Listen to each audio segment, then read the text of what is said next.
kasihi, apa kabar hari ini? Saya percaya bahwa dimanapun kita berada, damai sejahtera, sukacita yang daripada Tuhan itu tetap dicurahkan kepada umatnya. Karena sukacita, damai sejahtera yang daripada Tuhan tidak ditentukan oleh kondisi di sekitar kita. Hari ini corona masih terus menanjak, ekonomi mungkin melambat di sekitar kita, tapi percayalah, selama kita memberikan hati kita untuk terus berharap, bergantung sepenuhnya sama Tuhan, pemeliharaan Tuhan itu ya dan amin. Haleluya. Saudara, hari ini melalui program pengembalaan gereja kita, saya rindu untuk membagikan satu firman Tuhan kepada saudara. Biarlah firman Tuhan boleh menguatkan hati saudara, memberikan harapan, memulihkan hati yang letih lesu, dan lebih dari itu memberikan pertumbuhan supaya kita boleh bertumbuh dalam rohani kita, diberkati untuk jadi berkat. Haleluya. Sebelumnya kita berdoa. Terima kasih Tuhan, hari ini kami bersyukur buat apa yang sudah Tuhan kerjakan, apa yang sudah Tuhan limpahkan di dalam kehidupan kami. Tuhan, hari ini kami rindu untuk belajar firman Tuhan, belajar Taurat Tuhan, supaya kami menjadi orang-orang yang beruntung di dalam Tuhan. Biarlah Tuhan berikan hamba-Mu lidah seorang pengajar yang memberikan pengajaran yang sesuai dengan kebenaran firman-Mu, sehingga apa yang keluar dari mulut ini boleh menjadi kata-kata yang berbobot sesuai firman Tuhan dan menguatkan semangat-Mu. Berikan hati setiap kami, hati yang mau belajar dan diajar, hati yang seperti tanah yang baik, yang siap ditaburkan sehingga bertumbuh menghasilkan buah 30, 60, dan 100 kali lipat. Dalam nama Tuhan Yesus, amin. Puji nama Tuhan. Bapak Saudara jemaat Tuhan yang saya kasihi, hari ini kita mau belajar dengan tema bertahan dan diberkati Tuhan. Haleluya. Bagaimana caranya? Kita mau belajar dari salah satu raja Yehuda, yang raja ini melakukan yang benar di mata Tuhan. Nah, saudara bisa buka kisah raja ini, Raja Hizkia namanya, di 2 Tawarik pasal 29, 30, 31 dan 32. Nanti saudara bisa baca kisahnya secara lengkap. Tapi kita hari ini karena keterbatasan waktu, kita akan baca poin-poinnya saja. Yang pertama kita baca di 2 Tawarik 29 ayat 3 sampai yang kelima. 2 Tawarik 29 ayat 3 sampai yang 5. Hizkia menguduskan kembali rumah Tuhan. Pada tahun pertama pemerintahannya, dalam bulan yang pertama, ia membuka pintu-pintu rumah Tuhan dan memperbaikinya. Ia mendatangkan para imam dan orang-orang Lewi dan mengumpulkan mereka di halaman sebelah timur. Katanya kepada mereka, dengarlah hai orang-orang Lewi, sekarang kuduskanlah dirimu dan kuduskanlah rumah Tuhan Allah nenek moyangmu. Keluarkanlah kecemaran dari tempat kudus. Nah, Bapak Ibu Saudara jemaat yang saya kasihi, sebelum Raja Hizkia, ini adalah Raja Ahaz, orang tuanya. Nah, Raja Ahaz melakukan apa yang jahat di mata Tuhan, sehingga bangsa Yehuda dan juga seluruh rakyatnya ini ditimpa kesukaran, kesulitan, saudara. Dijajah oleh bangsa yang lain dan tidak pernah menang saat mereka berperang. Nah, Raja Hizkia ini raja yang melakukan yang benar di mata Tuhan. Yang dia lakukan pertama kali, dia bukan membangun pasukan yang kuat, dia bukan mendirikan strategi ekonomis dengan rupa, saudara. Bagaimana saya kerja seperti apa, nanamnya sudah tidak, saudara. Tapi yang pertama kali dilakukan oleh Raja Hizkia adalah dia menguduskan kembali rumah Tuhan. Saudara, kondisi rumah Tuhan pada waktu itu adalah rumah Tuhan yang tidak dipakai lagi untuk ibadah kepada Tuhan.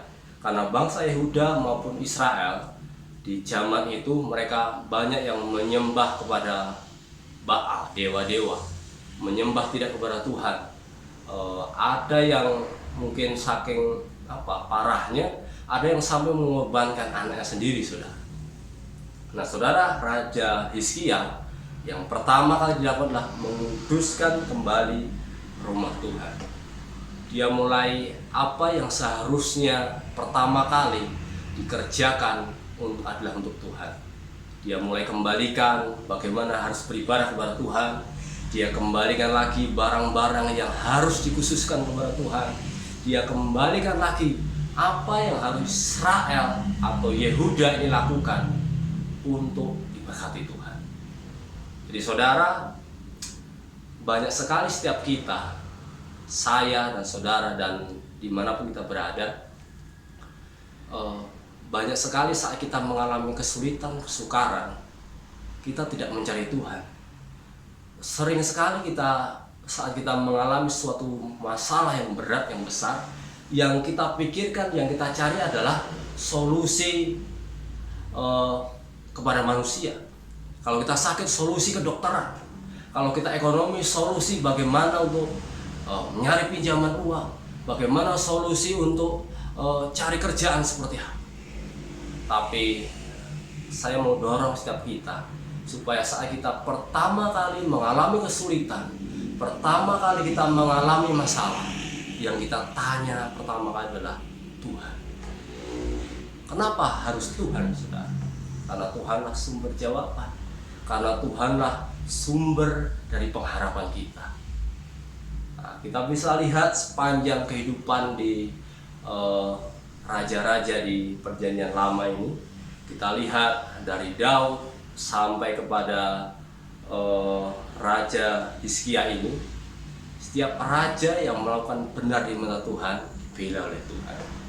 Kita pernah melihat bagaimana Raja Daud ini mengalahkan Goliat, saudara.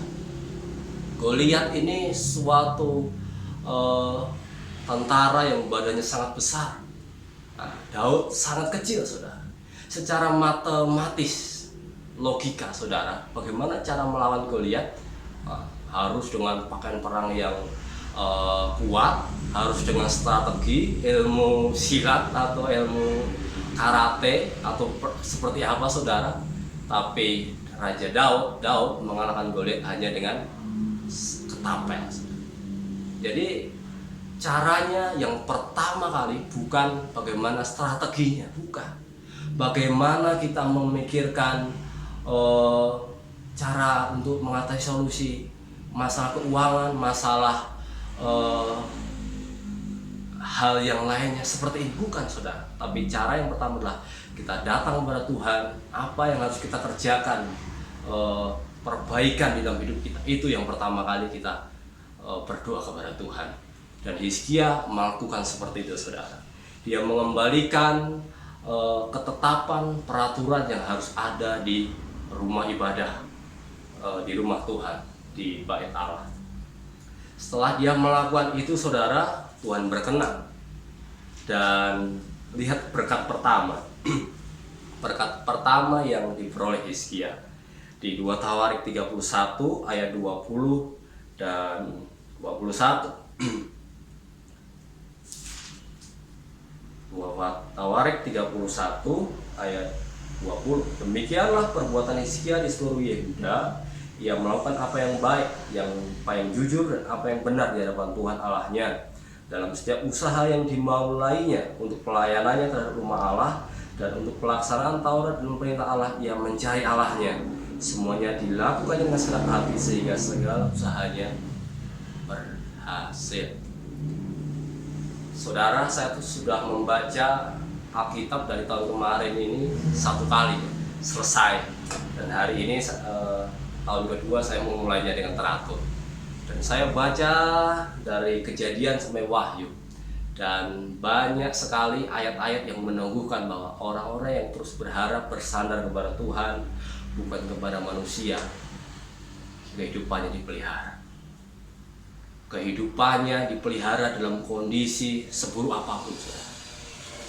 Maka dari itu saya dorong setiap kita, langkah pertama yang harus kita kerjakan adalah datang kepada Tuhan, minta kepada Tuhan petunjuknya, apa yang harus kita kerjakan, apa yang harus kita perbaiki dalam hidup kita. Yang pasti rumah Tuhan di Perjanjian Lama adalah berbicara mengenai bait suci secara fisik, saudara, waktu itu.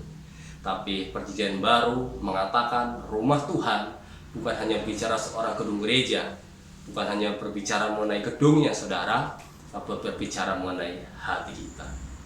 Jadi hati kita yang harus kita perbaiki, condong kepada Tuhan, mengandalkan Tuhan, mengandalkan kepada pertolongan Tuhan. Jadi tidak masalah sekeliling kita seperti apa, asalkan kita meminta pertolongan kepada Tuhan, Tuhan pasti tolong. Nah, setelah itu saudara, kita lihat salah satu masalah yang dihadapi oleh Hizkia di 2 Tawarik 32 ayat yang ke-20. Raja Hizkia dikepung oleh Sanherib. Saudaraku, kita percaya bahwa hidup kita disertai Tuhan. Hidup kita pasti dipelihara oleh Tuhan, tapi bukan berarti tidak ada masalah. Kita anak Tuhan, hidup berdampingan dengan orang yang tidak mengenal Tuhan. Bukan berarti apa yang dialami oleh mereka yang tidak mengenal Tuhan, kita tidak alami. Contohnya hari ini kita sama-sama mengalami corona, saudara. Mereka alami, kita juga merasakan. Mereka bisa kena, kita pun juga bisa kena. Tapi kita orang-orang yang mengenal Tuhan, apapun kondisi kita, sekalipun saya berdoa supaya kita tidak kena, saudara. Tapi kalaupun hari ini ada anak-anak Tuhan, hamba-hamba Tuhan yang boleh kena, percayalah semuanya ada di dalam kendali Tuhan, otoritas Tuhan.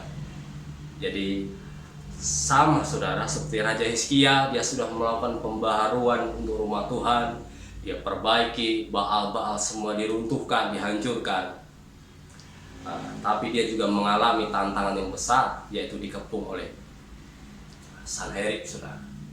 Nah, kita lihat lagi apa yang dikerjakan oleh Hizkia saat dia mengalami masalah, saudara. Kita bisa baca di dalam 2 Tawarik 32 ayat 20 sampai 23. Yerusalem luput dari tangan Sanherib, tetapi oleh karena itu Raja Hizkia dan Nabi Yesaya bin Amos berdoa dan berseru kepada sorga. Lalu Tuhan mengirim malaikat yang melenyapkan semua pahlawan yang gagah perkasa, pemuka dan panglima yang ada di perkemahan Raja Asyur, sehingga ia kemalu-maluan kembali ke negerinya. Kemudian ia ditewaskan dengan pedang oleh anak kandungnya sendiri ketika ia memasuki rumah Allahnya. Demikianlah Tuhan menyelamatkan Hizkia dan penduduk Yerusalem dari tangan Sanherib, Raja Asyur, dan dari tangan semua musuhnya, dan ia mengaruniakan keamanan kepada mereka di segala penjuru. Banyak orang mau persembahkan Yerusalem Tuhan dan barang berharga untuk Hizkia, Raja Yehuda itu. Sejak itu ia diagungkan oleh semua bangsa. Puji Tuhan, saudara, yang dilakukan oleh Raja Hizkia saat dia mengalami semua masalah yang besar. Saudara, kalau saudara baca nanti tentang Yerusalem yang dikepung oleh Sanherib ini, dia mengepungnya tidak sebanding, saudara. Jadi tentara yang ada di Hizkia ini tidak seberapa dibandingkan dengan Sanherib yang mengepung Yerusalem. Sehingga kalau dihadapi juga secara matematis pasti kalah. Makanya Raja Hizkia yang pertama kali dilakukan, dia tidak membuat strateginya dulu, saudara. Dia datang kepada Tuhan. Bagaimana caranya Tuhan? Kami berserah kepada Tuhan. Bagaimana caranya Tuhan? Tanpa Tuhan kami pasti kalah. Tanpa Tuhan kami tidak bisa berbuat apa-apa. Seharusnya itulah yang setiap kita boleh lakukan. Tidak memandang itu perkara kecil, perkara besar. Saat kita ada masalah, kita datang kepada Tuhan, tanya Tuhan, supaya kalau perkara kecil, Tuhan juga pasti bereskan. Kalau perkara besar yang sulit, yang tidak bisa kita selesaikan sendiri, Tuhan juga yang selesaikan bagi kita. Kita lihat bahwa Raja Hizkia pun datang kepada Tuhan, dan Tuhan menyelamatkan Raja Hizkia dan rakyatnya. Bukan dengan peperangan, tapi Sanherib dan tentaranya itu saling bunuh-membunuh, saudara. Sehingga Raja Hizkia dan rakyatnya dan tentaranya, dia tidak usah berperang dan dia memperoleh kemenangan karena Tuhan yang menjadi panglima perang. Puji nama Tuhan, saudaraku. Hari ini biarlah kita boleh disegarkan kembali dengan firman Tuhan. Saat kita ada masalah, baik kecil maupun besar, datang kepada Tuhan. Saat kita bingung memikirkan strateginya, oh keuangan saya seperti apa? Saya di PHK, saya nggak kerja lagi, penghasilan, makan harus jalan terus. Bagaimana solusinya? Datang kepada Tuhan. Dan Tuhan akan membuat cara-cara yang ajaib bekerja di dalam hidup kita. Bagaimana ini? Sakit saya, kata dokter, ya sudah nggak bisa sembuh. Caranya datang kepada Tuhan. Dan Tuhan akan memberikan cara-cara yang ajaib untuk bekerja menyembuhkan setiap kita. Dan Bapak Ibu Saudara jemaat Tuhan, satu ayat terakhir di Roma 28 ayat yang ke-28. Karena itu Allah kita bekerja di dalam segala sesuatu untuk kebaikan kita bagi semua orang yang mengasihi Dia. Nah, Bapak Ibu Saudara jemaat Tuhan yang dikasihi Tuhan, tidak ada masalah corona hari ini seperti apa. Karena apapun yang terjadi di sekitar kita, Tuhan bekerja.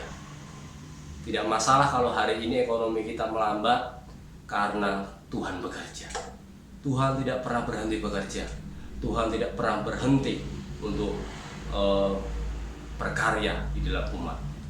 Maka dari itu, kembali lagi kita bangun kembali rumah Tuhan, beribadah kepada Tuhan, yang menyembah Tuhan di dalam segala kondisi.